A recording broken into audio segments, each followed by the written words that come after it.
क्योंकि आज भी क्रूड में हम गिरावट देख रहे हैं। तो क्या लगता है कि इसका सबसे ज्यादा फायदा किसको मिलता हुआ दिखाई देगा, क्योंकि ब्रेंट 3 दिनों में करीब 8% से ज्यादा टूट चुका है। अगर क्रूड में ये गिरावट आगे भी जारी रही तो इसका सबसे बड़ा फायदा आप किस सेक्टर को देते हुए दिखाई दोगे? ओएमसीज, एविएशंस और पेंट कंपनियों को, या फिर बाजार ने इसका ऑलरेडी फायदा इन शेयर्स में पहले ही प्राइस इन हो चुका है?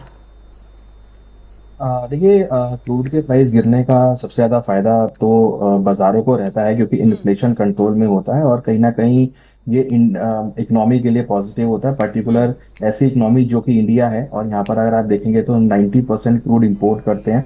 वैसे में अगर क्रूड के भाव नीचे आते हैं तो उसका बेनिफिट इंडियन इकोनॉमी को मिलता है। जहाँ तक सेक्टर वाली बात है, यहाँ पर डेफिनेटली एविएशन सेक्टर में काफी बेनिफिट होता है, क्योंकि एविएशन टरबाइन फ्यूल जो एटीएफ फ्यूल ये यूज करते हैं उसका भाव नीचे आता है, और उससे काफी हद तक जो कंपनी का ऑपरेटिंग मार्जिन है वो तुरंत एक पॉजिटिव में चला जाता है और एक अच्छा एक बेनिफिट उनको मिलता है। तो एविएशन सेक्टर को उसका बेनिफिट मिलता है। साथ में पेंट कंपनी, क्योंकि क्रूड एक उसका डेरिवेटिव है और क्रूड जो है पेंट में मिक्सिंग किया जाता है, तो उससे जो उनकी इनपुट कॉस्ट होती है वो यहाँ पर उनकी जो है एक वैल्यूएबल हो जाती है। तो कहीं ना कहीं उसका पूरा बेनिफिट मिलता है। और जो कंपनी लोअर लेवल पर क्रूड को परचेज करती है तो उनके जो कंपिटिटर हैं उनको उसका बेनिफिट मिलता है। तो अगर आप देखेंगे तो एविएशन और पेंट कंपनी को सबसे ज्यादा यहाँ पे बेनिफिट आता हुआ नजर आता है। हालांकि ऑयल मार्केटिंग कंपनी को भी इसका बेनिफिट होता है, क्योंकि जिसके पास जितना लोअर कॉस्ट का जो पेट्रोल या डीजल होंगे या ऑयल होगा, उतना ही उनका ऑपरेटिंग मार्जिन जो है वो मैनेज होता हुआ नजर आएगा, और रिटेल में वो उतना ही वहां पे ऑफर कर पाएंगे। तो मुझे लगता है कि एविएशन सेक्टर, ओएमसी